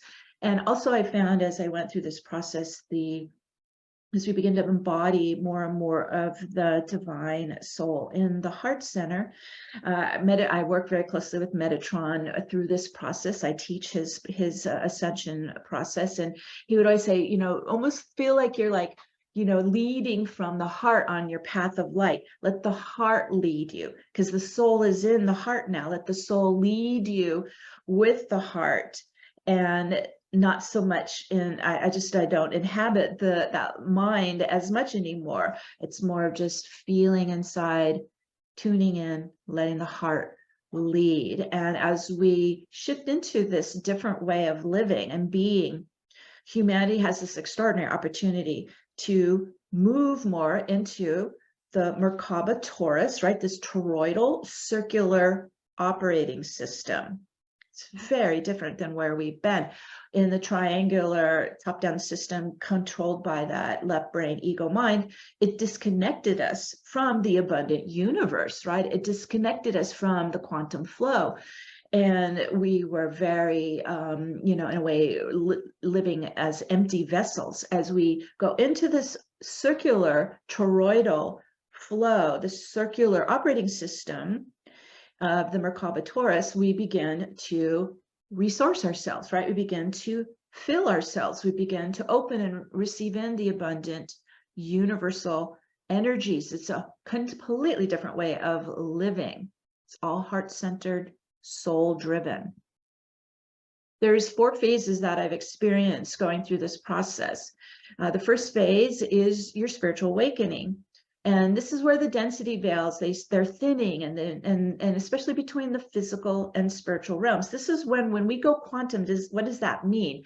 Our energy, by its very nature, is wave particles, but we've been locked down into a physical separation field of only particles, right? Only matter. And we're going through this process to open up to experience the dual nature of being wave particles. Particle field is your physical reality, wave state is your spiritual reality. So we're starting to open the dimensional doors, in a sense, right, to be able to live in both the physical realm and the spiritual realm simultaneously. And as that starts to awaken within us, we begin to go into this mindfulness state. And this is where our awareness is attuned into the present moment, right? It's detached, it's observing, it's neutral, there's no judgment. It's assessing, and this is where we become the observer. That's a huge shift right there, where the mind matrix unlocks, and we're now seeing more through the eyes of our soul as the observer. So instead of this left brain analytical ego mind that's controlling the thoughts and the feelings and the reactions, which is just, such a miserable state to be in, this internal shift occurs, and you begin to observe your daily reality from spirit, from the higher wisdom, the higher consciousness. And you're consciously watching your ego self and your human life, right? We begin to observe all that's running in the daily reality, and especially anything that's imbalanced or triggered or is needing healing, right? We're seeing it now through the eyes of the soul, through the higher perspective. And it's life-changing. You'll go through a major transformation in the mind and the emotions and your physicality, as well as a whole reorientation of your perspective, like your vantage point, it impacts your relationships, where you live, what you do for a living, right? Your vocation. It even ignites inside us these new desires and passions that are of the soul. The spiritual awakening is profound. I'll never forget going through that process. It will always be with me, and it continues to just enhance and get stronger. So phase 1 is your spiritual awakening. Phase 2 is this transmutation phase. And these phases, we can kind of, slide back in and out of them. Okay, it's not linear, it's kind of circular. And phase 2, so when you begin to see through the eyes of the soul and you begin to observe, oh, okay, I think I'm wounded in this area, or I've got this pattern that keeps repeating, or I really feel blocked in this part of my life or in my own body and my own energy.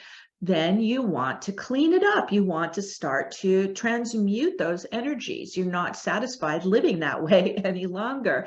And so you go through the clearing and the healing and the transmutation stage. And so what I noticed is going through this, and I just gave you a kind of a very simple graphic, that the human energy field, it typically functions like these stacked layers of density that are smothering this dormant light body underneath. And these layers build up, especially if you've been incarnating into the earth plane for more, more and more times.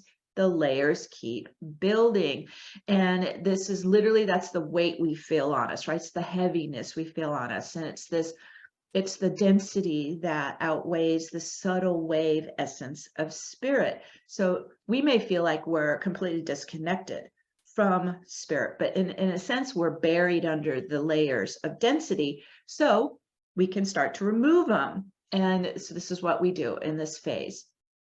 The mind gets blocked with mental programming, core beliefs, all that mental chatter, the ego chatter, the emotions, they're stuck and stagnant and charged, or really charged up. They're unresolved. They need our attention.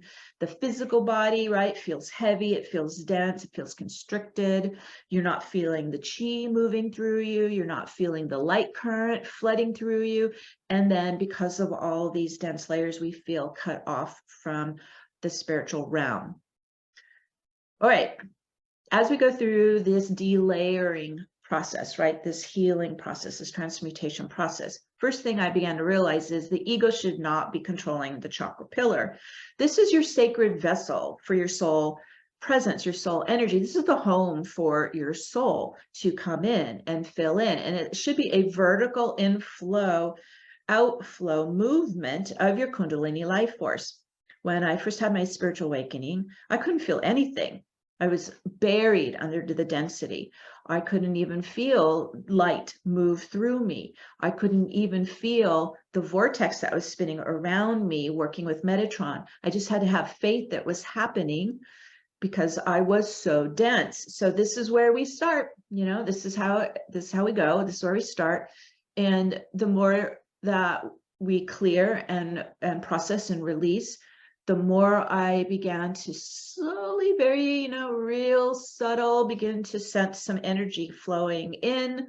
And it took some time, it took some work, but over years of meditation and working with Metatron and using this process that he brings to us, it's an accelerant. It's an accelerant. This quantum vortex accelerates our ascension. It's an ascension tool. And as I spun it every day, it began to peel the density off, right? Began to peel the layers. I went into massive transmutation, so much pain and trauma coming out. And so everybody's different because everyone has their own history here, and some have more than others. And so you just start working on it. And, you work your way down the dense layers of the stuck emotions and the unhealed trauma and any shadow interference. You're also getting into your entire field, which includes your Akashic records and your incarnational history, right? Cleaning up any outstanding karma. We're also removing and clearing ancestral patterning, especially from the birth family. And this takes some dedication and some perseverance. Also clearing that mental body. We want only our soul super consciousness and our soul wisdom running through the neural pathways in the mental body, in the brain and third eye. And so we get in, we're clearing out any kind of programming that's sabotaging us or blocking us or preventing us from being in our own soul wisdom and truth. So this is the transmutation phase. Okay, I've been doing this process for 30 years. And there's still time where I'll feel, especially even in the last 2 weeks, because we've been in the eclipse quarter, which, right, eclipses are turbocharged gateways, right? And so there's times where I'll still feel it could be some emotion releasing, it could be some old trauma literally coming out of my nervous system. I just help it out. When I catch awareness of it, start to feel it, I just acknowledge it, bring it into the crystalline diamond light of purification, use the vortex, and I transmutate it out. And so this is, it's kind of like an upkeep, right? It's just a maintenance tool that we have to keep our progress going and continuing to open and accelerate and raise our vibration, raise our light frequency, build a strong force field of the soul, energy, the soul, presence, the soul, essence. Okay, that's phase 2. Phase 3 of you, and probably already experiencing some of this, when we open up our pillar of light, right? We're clearing out the density, the trauma, the emotions, even the cellular memory, right? We're really in here, kind of excavating out our earthly history, moving those energies out, right? We're clearing density and inertia, emotional trauma, toxins from the chakras, the organs, the nervous system. I mean, this is a deep internal cleaning that we're doing. And as you do that, you start to open up and clear the chakra channel, your pillar of light. This is the center kind of artery, if you want to call it, the center conduit of your Merkaba torus. That's the double star tetrahedron geometry for your soul energy to descend down into you and merge with the human soul. So as you're opening up and clearing the chakra channel, your pillar of light, you're creating a sacred environment for your soul to descend down and merge with you, connect with you, unite with you, come alive in you. And your soul light frequencies start to fuel your light body and activate your soul blueprint. We are all from a diverse galaxy of home stars, and we all are designed very specifically from our home star, from our origin. And this beautiful crystalline light body lives and runs on your soul light. Think of it like the fuel to your engine. You're designed to run on your soul light, on your home star lights. The more that you bring in your soul light current, your soul energies, your soul light frequencies, you are helping to activate that light body that was buried under all the layers of density. And it will come on, it will turn on, gradually continuing to light up, ignite, activate, and turn on. And your magnetic torus becomes this quantum continuum, right? The circular, spiraling, inflow, outflow of your life force, your soul energy, and it's expanding your field into higher dimensions. Also, the magnetic fields, right? They wrap around your chakra centers. And so as you fill in with more of your soul energy, your soul light into the heart center, into your solar plexus, your power center, right? Your soul magnetism increases in the heart center, in your torus, and in your biofield. This is a game changer. When we start to shift our own internal magnetism from the ego will to the divine will, to the divine essence, to your soul light, your soul consciousness, you then begin to magnetize in, pull in with your soul magnetism what matches you, what supports you, what provides for your needs. So you feel supported, you feel nourished with this divine life force. Your heart is full of joy. My heart is full of gratitude as my own soul magnetism is pulling in whatever I need in the moment to support my soul purpose and my soul work and my soul's joy. So your soul mission and that blueprint ignites an inner passion to support the planetary ascension and to serve the greater good. This just keeps getting stronger and stronger within. And it's all happening organically, naturally, by just embodying the soul energy, the soul presence, your soul essence, your soul light, your soul love. It's not something we have to force. It's literally organically happening within us. And it's all run by your own divine soul light. Okay, soul embodiment. We're also, as I mentioned, as you're bringing in all that soul light, you're activating your soul light body. So you're delayering all the physical density, and we're getting all this galactic light that's coming inside us. It's helping to activate your light body and blueprint. The soul light body includes the human energy field that's comprised of a complex network of biocircuitry operating within the interconnected layers of your electromagnetic fields, and they extend through and around the body into your aura. The light body is the foundational vessel for soul energy to connect and interact with the physical human body. Okay, so think of this like the bridge, right, between the physical reality and the spiritual reality. We're wanting to live in both, right? We are made of wave particles. We want to be experiencing both. We want to experience the human and the soul simultaneously, left, right brain simultaneously, physical, spiritual simultaneously. And so as this light body begins to gradually turn on and activate, these electrical impulses are transmitted through the nodal points. Those are the cross points of the meridians of the ley lines, and then into the physical organs.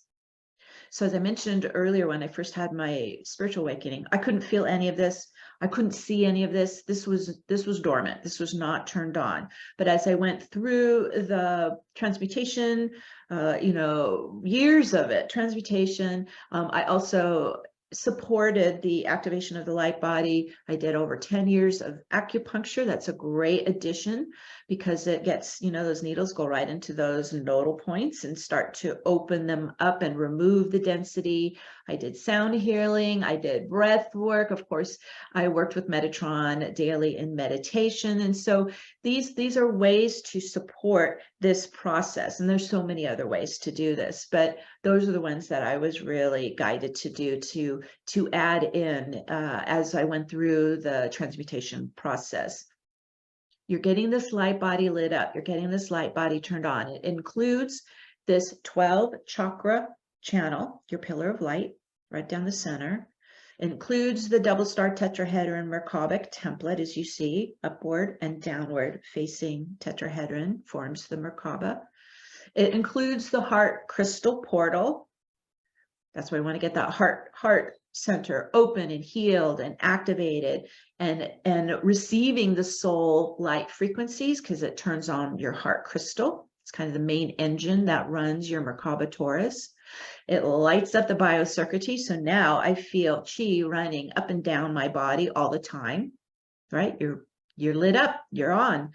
And it also includes within your light body and your auric field, your earthly Akashic records, and also the soul blueprint. Now, I always feel and see and work with the soul blueprint right here at the center of the Merkaba Taurus at the heart solar plexus area. The soul blueprint acts like, think of it kind of like an architectural blueprint. It has all the soul code and instruction symbols. Think of it like the master plan of your soul ascension timeline. And that was dormant as well until we start to do the transmutation process and begin to activate the light body. As you get more of your soul light in, start to activate the light body, your blueprint comes on, it turns on. And I just follow the blueprint every day now. I don't go up into that mind and try to analyze or figure it out. Again, we're really centering, right, in our core center now, heart, light body, soul essence, soul presence, and the blueprint guiding us on our path of light. The soul light body is designed to sustain and support the embodiment of your divine soul presence and preparing for the gradual transfiguration into a crystalline vessel for transition to your original galactic soul home star. This is where we're all in the process of this at certain phases along the journey. Now, phase four is where we begin to, as we're embodying more and more of the soul energy, the soul presence, soul light consciousness, right? We're bringing the human and the soul more into integration and union and oneness. We start to change, and we are in this journey, on this process of becoming divine humans. Now, when I first had my awakening in 1994, and I was working with Metatron and getting into the quantum vortex and spinning for hours and hours every day. And I began to realize it was working like a time machine. You know, I could spin back into timelines or spin into future potential timelines. And so I found my higher self and Metatron starting to take me back into trance state and drop into what's called Zep-Tepi. And Zep-Tepi is it existed thousands and thousands of years ago, and Zep-Tepi means the first time, and it's the original golden age of alchemy. So as I would drop in and look around, it literally looked kind of like a Star Wars city, right? It's along with the angelics, the 12 root races joined together to seed a new divine human composed of 12 crystalline strands of cosmic genetic material. And these creator gods birthed alive a new consciousness, seeded from the stars to inhabit planet Earth. Buried deep within as humans, we have come in now into human form. So buried deep within the dormant DNA lie the Zep-Tepi codes. I knew this, I've been knowing this for 30 years. I've been working with connecting to the energies of Zep-Tepi over time. And it's just kind of like the perfect alignment, the perfect storm occurred. And I just came back from several weeks in Egypt. Here are some of the pictures from my journey, and started at the Sphinx, where we opened up the Zep-Tepi gates. It was literally kind of like an interdimensional sliding door that opened up, and there was the Zep-Tepi realm on the other side. And this is a glorious civilization that is ready to activate in our field. And from there, I went to the Giza pyramid, into the King's Chamber the next day, again, opening up the golden gates under the pyramid to the Zep-Tepi grid and to the energies of this original star-seeded human race.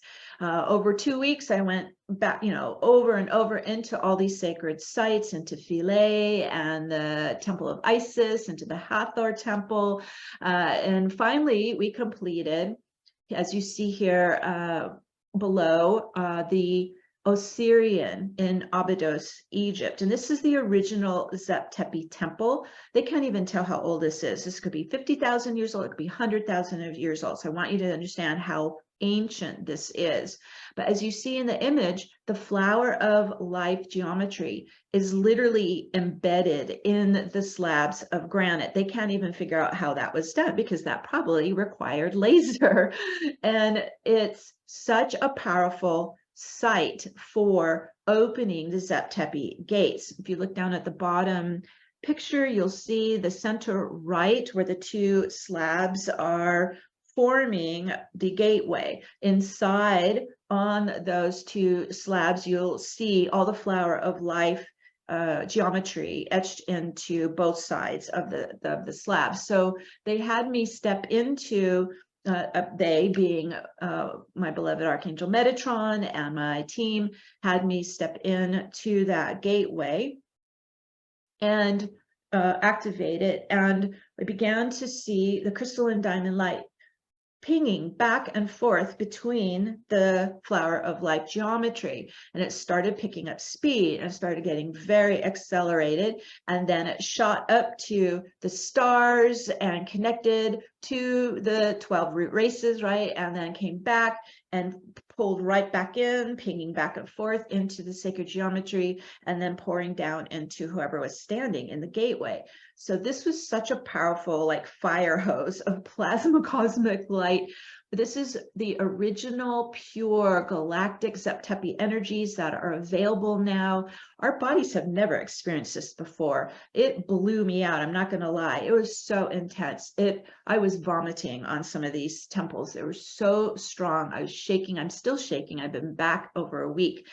Powerful, powerful, divine, human light codes that are available now for us to take our ascension to the next level. So as I'm working with this energy, I'm having to integrate. This will probably happen for months ahead, if not years. This is where we're really starting to kind of step it up and not only open the gates and allow that ancient star-seeded powerful energies to enter into the 3D earth plane. That's what's happening. All the gates are open now. It's starting to come into the earth plane, but then we start to bring it into our own bioenergetics, and it initiates a pretty powerful activation. So what I would like to do is walk us through the steps of the activation, and I'm working with Archangel Metatron, who has brought this technology to us. And so we'll go nice and slow and steady, because this is a powerful energy. We want to just bring it in very gently as we start to introduce it into the bioenergetics. We start to begin to connect to what's now a double grid. And I'll walk you through steps to connect to the crystalline grid of our new earth. And then we go right below it now to the Zep-Tepi grid, which is beautiful, golden shimmering grid available to connect to. Okay, so with that in mind, let's just kind of come out of the mind for a minute and come into the breath, into our bodies. And just open the flow of life force, the chi, into our chakra pillar, into our hearts, into our lungs, just kind of dropping from the mind, getting more centered into the heart.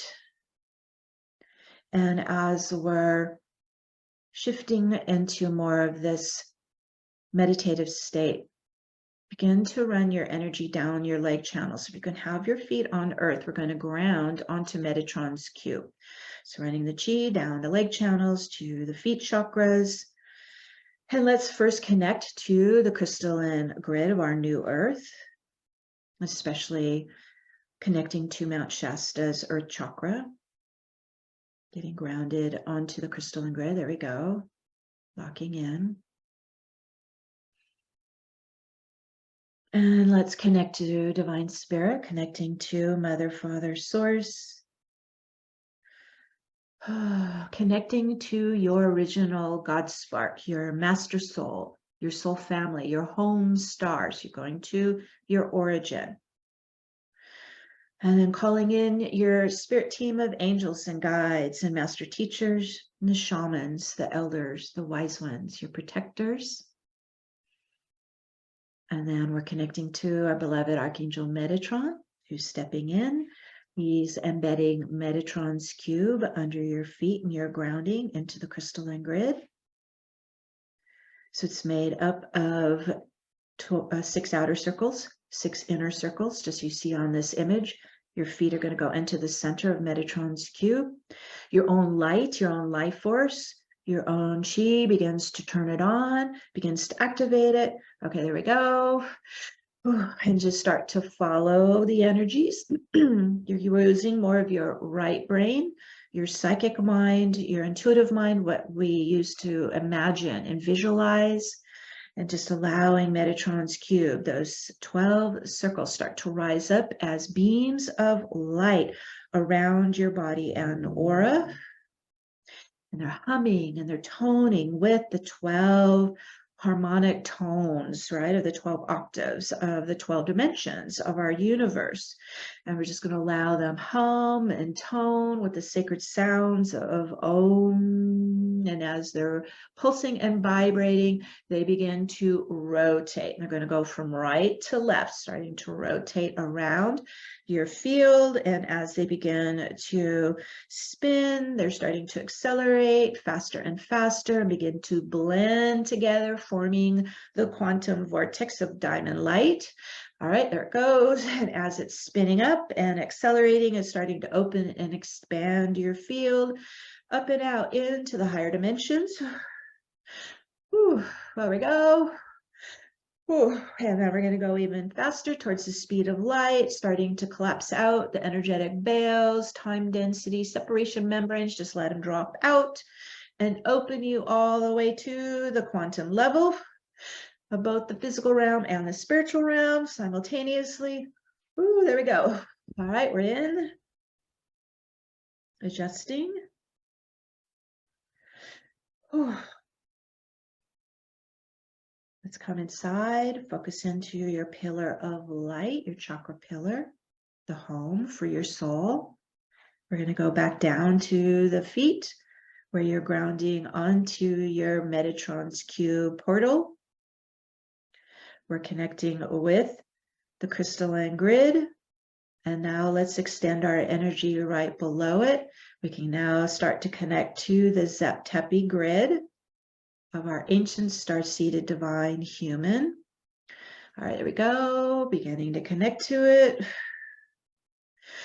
Whew. These are brand new energies.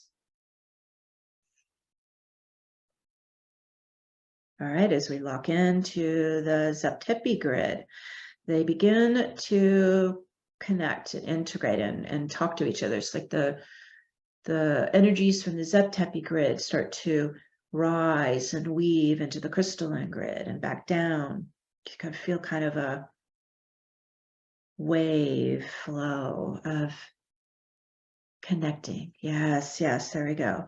And you are the anchor point. You are like the tent pole. You are connecting to both, and you're holding space. You're bringing it alive. You're grounding it so it's actually in your field and into the planetary field as well. Okay, good. Really feeling that. And as you're this anchor point, right? This grounding point, this conduit for these new energies, we're just going to let them start to rise up the grid to your feet chakra and just open very gently, open to receive up the legs into your chakra pillar. These ancient, pure, galactic, powerful Zep-Tepi energies of the original star-seeded divine human race. And here they come, just starting to rise up. It's very subtle, very gentle. I just open to receive them in.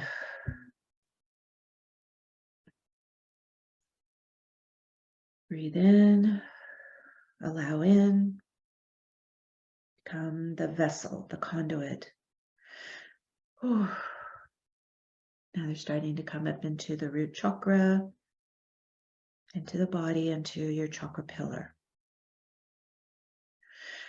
Whew. And let's set an intention. We're this divine, sacred, open vessel for the soul to merge in and unite with the divine human. We're becoming crystalline light beings. We're becoming 12-dimensional crystalline humans, divine humans. Opening and activating and expanding our soul's light body.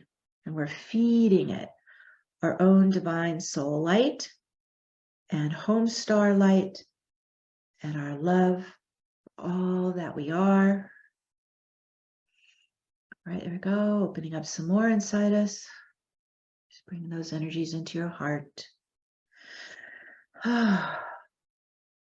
Feeling the heart. Feeling the heart magnetism. So we become divine humans. And part of this activation and part of the soul embodiment, part of becoming crystalline is we're birthing the golden age. We're birthing a new earth. And this new earth is a new field. So we have the old earth, which is the old dying hierarchical field. And we have this new earth, which has been coming alive for at least 20 years. And it's available to everyone who chooses to shift into it. And this new earth is replicating, right, this circular inflow, outflow of the Merkaba torus of the quantum continuum. And the universe operates on this circular phi spiral momentum of the torus. So we're starting to move into that operating system as well.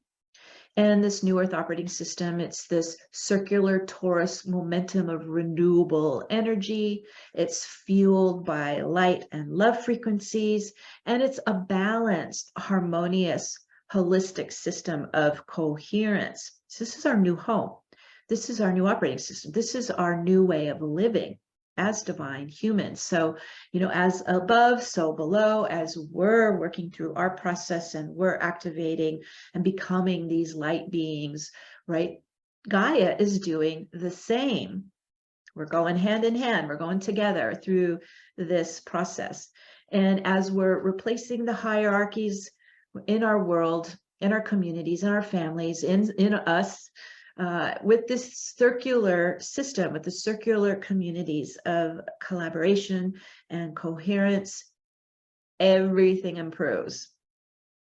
Those living in the New Earth timeline are inspired to create and fulfill a win-win environment for all involved. Our success is your success, our joy is your joy, our health is your health, our love is your love. This is where we're becoming interconnected, united, one. And so as we go through this amazing process,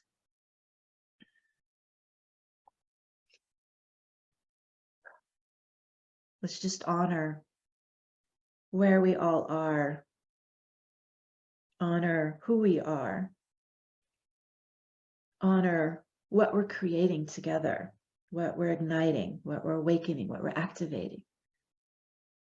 And honor all our roles in birthing this new earth. We all have a piece of the puzzle. We're all contributing our own divine gifts to bringing it alive. And we're all being fulfilled as we follow our soul blueprint, our soul purpose, our soul destiny, and contributing our gifts to the greater good. And as we set this into motion now, that completes our activation for today. And so it is. And so it is. And it's been my pleasure to join you here today. Thank you. Thank you, Beverly, for coordinating this and bringing it on as well. Well, thank you, Megan. It's actually Emery Kamara and Michaela Credeo and all the helpers in Mount Shasta who have put this on, and another Dawn who's been doing this for years. So Yes, blessed are you, and blessed are we to have had this fabulous process to the new earth paradigm. I really appreciate your explanation, the clarifying explanation of how the pieces of the puzzle come together and opening that Zeptifi portal. That must have been wild. Being in that wild. Okay, thanks a million. I'm glad we have a big to all of pause you now to integrate more of this energy. Take good care, Meg, and everybody else. We will have a longer break now and begin back at 2 o'clock with Joy Ann Tucker. Yay! So have a good break. Lots of water, hydration. Have a good one. See you soon. Bye.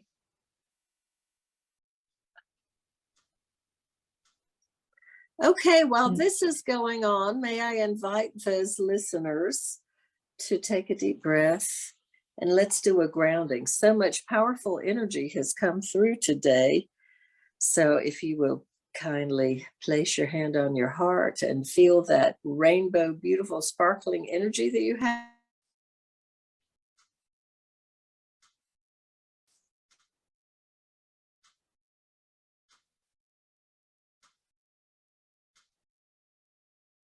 Your heart. Whoa, that feels good. And expand it all the way throughout your body. Great. There you go. So take this energy, please, and bring it down through your body, through your legs, through your feet, like layers, through all the layers of the earth to Mother Earth and to Gaia, to all the dimensional earth, so that you are grounded. Yes, indeed. And we say, thank you, Mother Earth. And as we do that, please inhale and breathe. I reach over and bring the earth energies all the way back up through my body, through every chakra, and balance it as we go, all the way up to my neck and shoulders.